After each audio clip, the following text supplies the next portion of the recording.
A inveja, o motor secreto que controla a sua vida e que você não ousa encarar. Olá, mentes curiosas. Sejam bem-vindos a bordo. Hoje faremos algo diferente. Embarcaremos juntos numa jornada de descida, um mergulho por 5 níveis de conhecimento cada vez mais profundos para desvendar uma das emoções mais poderosas e secretas que existem. Falaremos da inveja. Sim, aquela sensação incômoda, aquele veneno silencioso que todos já sentimos, mas que quase ninguém ousa confessar. Mas não abordaremos o tema como sempre foi feito, sem julgamentos nem frases clichês. Vamos mergulhar em suas profundezas, porque entendê-la é literalmente compreender por que fazemos o que fazemos, por que desejamos o que desejamos e por que o sucesso dos outros às vezes nos dói tanto. E eu te prometo uma coisa, no fim desta jornada, a maneira como você enxerga a inveja, e talvez até a si mesmo, terá mudado para sempre. Nível 1, a superfície do conhecido. Comecemos pelo mais óbvio, aquilo que todos sabemos. A inveja, em sua forma mais comum, é aquele desejo de ter o que outra pessoa possui.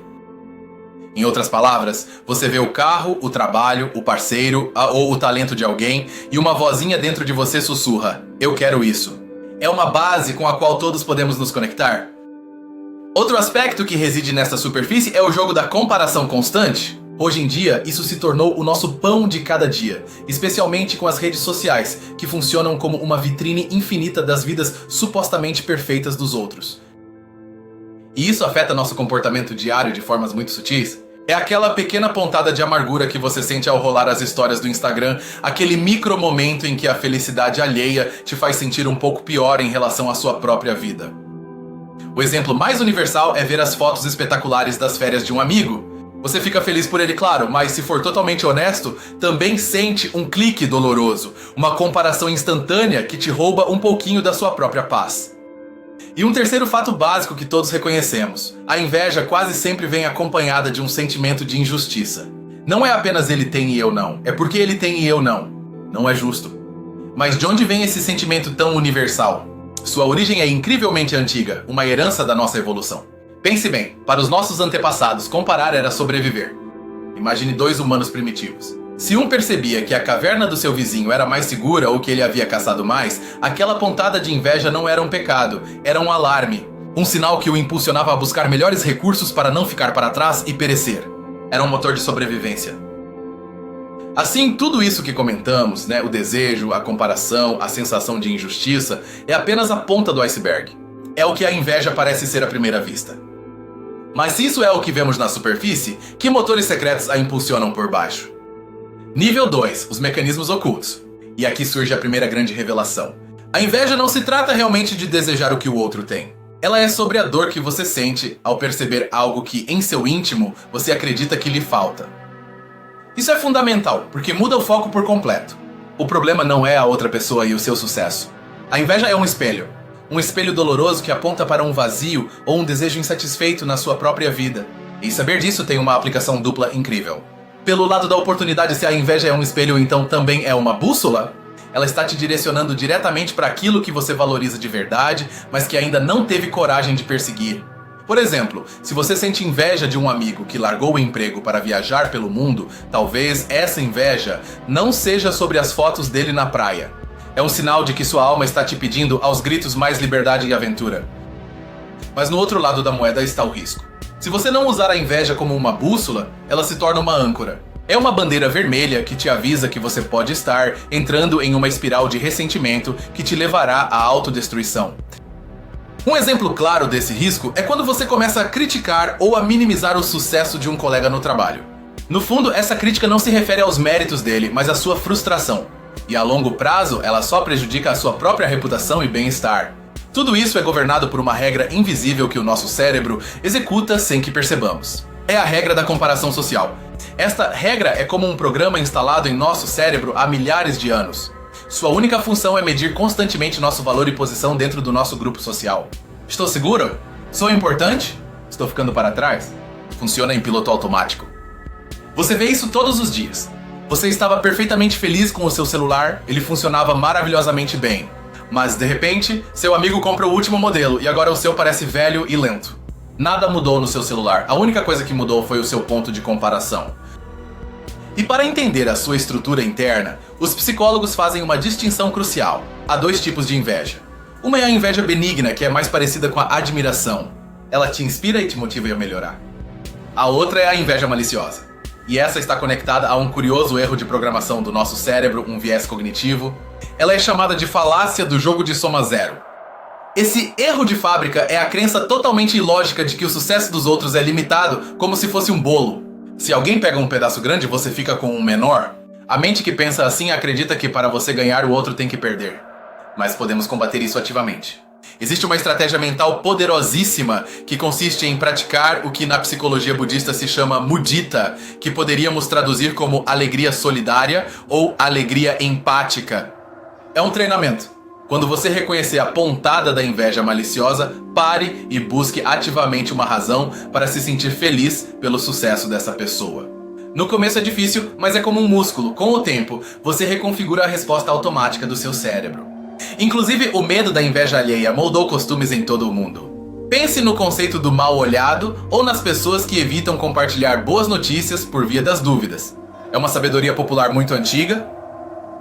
A moral da história de hoje é que nossos antepassados já entendiam de forma intuitiva que a inveja pode ser uma força destrutiva.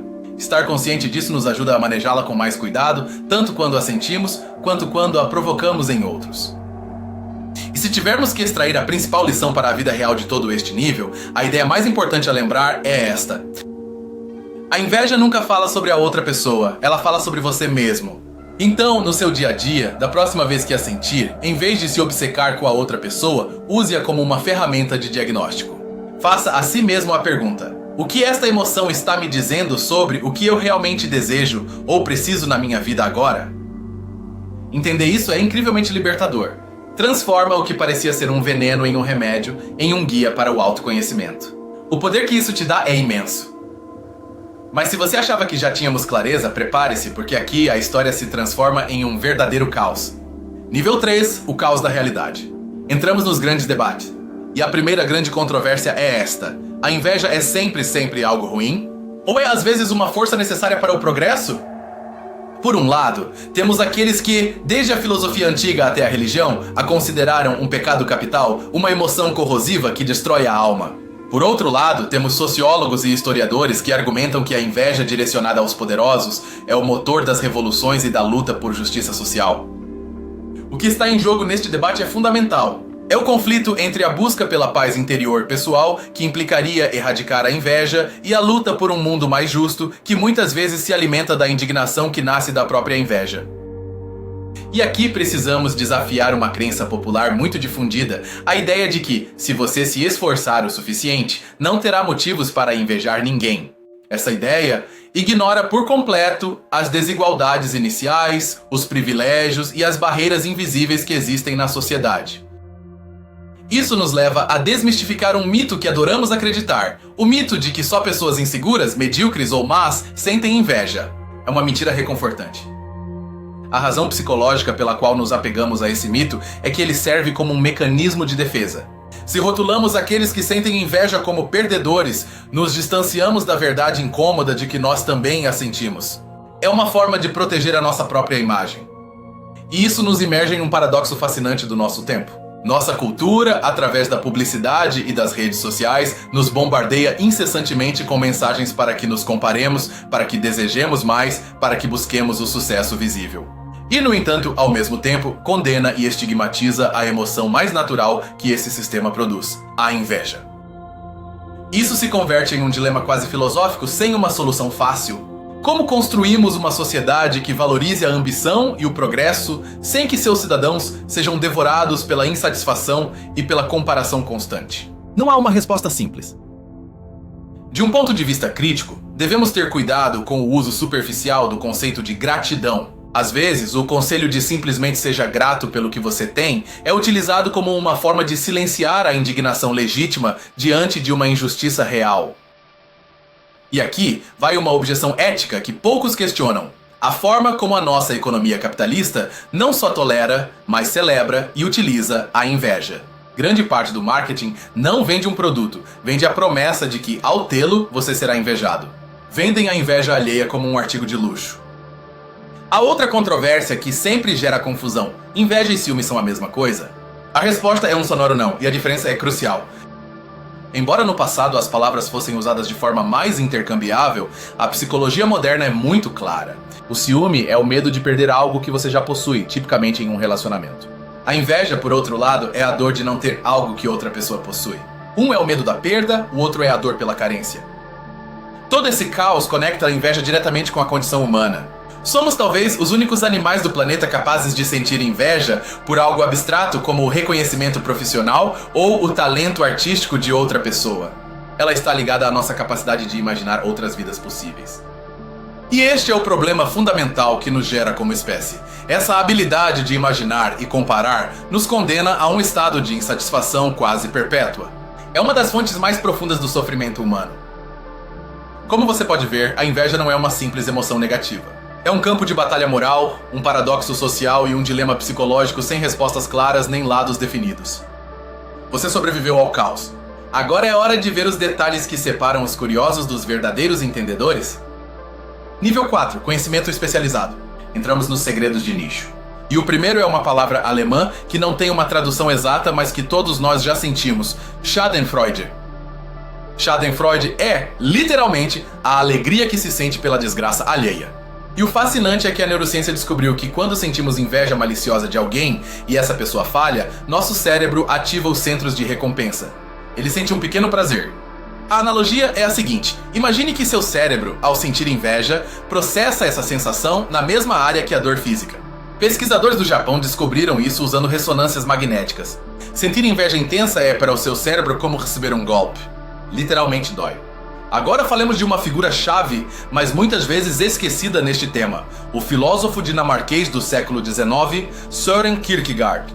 Suas reflexões sobre a inveja são de uma profundidade avassaladora. Kierkegaard foi um herói secreto nesta luta. Ele via a inveja como o grande inimigo da autenticidade.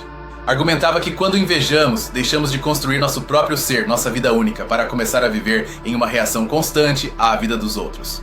Nos tornamos um mero reflexo.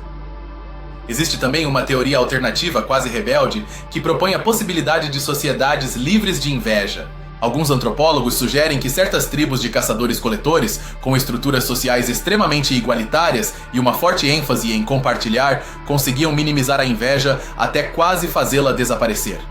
E aqui você tem uma perspectiva completamente diferente e pouco convencional. Pense na inveja como uma forma de admiração que foi corrompida. É uma admiração que foi sequestrada pela dor de se sentir inferior ou pela frustração de seus próprios sonhos não realizados. Agora, um detalhe contraintuitivo da pesquisa científica. Um estudo da Universidade da Califórnia, em San Diego, encontrou algo que contraria tudo o que pensamos. Eles descobriram que sentir uma inveja benigna e leve pode, de fato, melhorar nosso desempenho em certas tarefas, aguçando nossa memória e atenção aos detalhes. Isso contraria frontalmente nossa intuição, porque associamos a inveja a uma emoção cega, irracional e destrutiva. A ideia de que uma versão dela possa, na verdade, nos tornar mentalmente mais aguçados é totalmente surpreendente. E aqui vai um último detalhe de especialista que conecta várias ideias que já vimos. Você se lembra da diferença entre inveja benigna, aquela que inspira, e inveja maliciosa, aquela que deseja o mal alheio? Pois bem, exames cerebrais mostram que a inveja maliciosa é a que ativa as áreas da dor no cérebro. E aqui chega o momento, ahá! Isso significa que o tipo de inveja que escolhemos sentir muda fisicamente a experiência em nosso cérebro. Podemos escolher entre um caminho que nos leva à dor e ao ressentimento, ou um que, embora incômodo, nos leva à motivação e à superação. A escolha é nossa, em nível neurológico. Este nível de detalhe nos dá uma visão muito mais autêntica e complexa. A inveja deixa de ser um monstro de uma só face para se tornar um intrincado mecanismo com interruptores, alavancas e, o mais importante, com a possibilidade de ser pilotado por nós. A partir daqui entramos em terreno desconhecido. Você se atreve a desbravar a última fronteira? Nível 5, a fronteira final. Entramos na especulação e no assombro. E a primeira ideia futurista é a da engenharia emocional. Poderíamos, no futuro, através da tecnologia ou de fármacos muito avançados, desativar seletivamente a inveja maliciosa em nosso cérebro? Imagine como isso poderia evoluir em 100 anos. Uma sociedade onde a inveja crônica e dolorosa fosse tratada como mais uma condição médica. Isso criaria um mundo mais feliz e cooperativo? Ou nos roubaria uma parte fundamental do nosso impulso para competir e melhorar?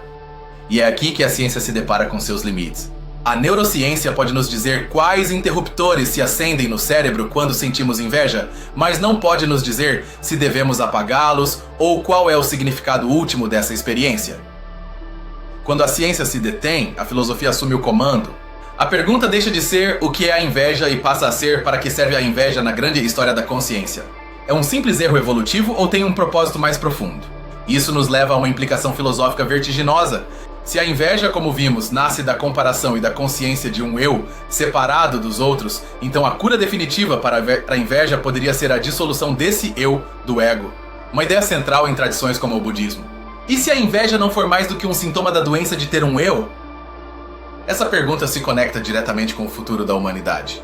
Vivemos na primeira era verdadeiramente global, onde graças à internet, uma pessoa em uma cidade pequena pode se comparar instantaneamente com a pessoa mais bem-sucedida do planeta. Isso cria um terreno fértil para a inveja em uma escala nunca antes vista.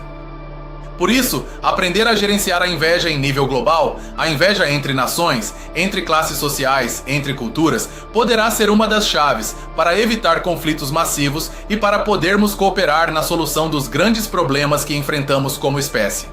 E aqui te deixo a última ideia, a afirmação mais provocadora de toda esta jornada. A inveja não é um erro no sistema humano, ela é o sistema operacional. Pense nisso um segundo. Essa ideia nos obriga a nos perguntar se todo o nosso impulso por avançar, nossa ambição, nossa definição de sucesso e, inclusive, nossa identidade, não são mais do que construções elaboradas sobre a base dessa emoção escura, primitiva e inconfessável. E com essa ideia, nossa descida chegou ao fim. Chegamos ao fundo. Vamos olhar agora o incrível mapa que desenhamos juntos. Você se lembra que no início desta jornada falamos daquela simples pontada que você sente ao ver as fotos das férias de um amigo?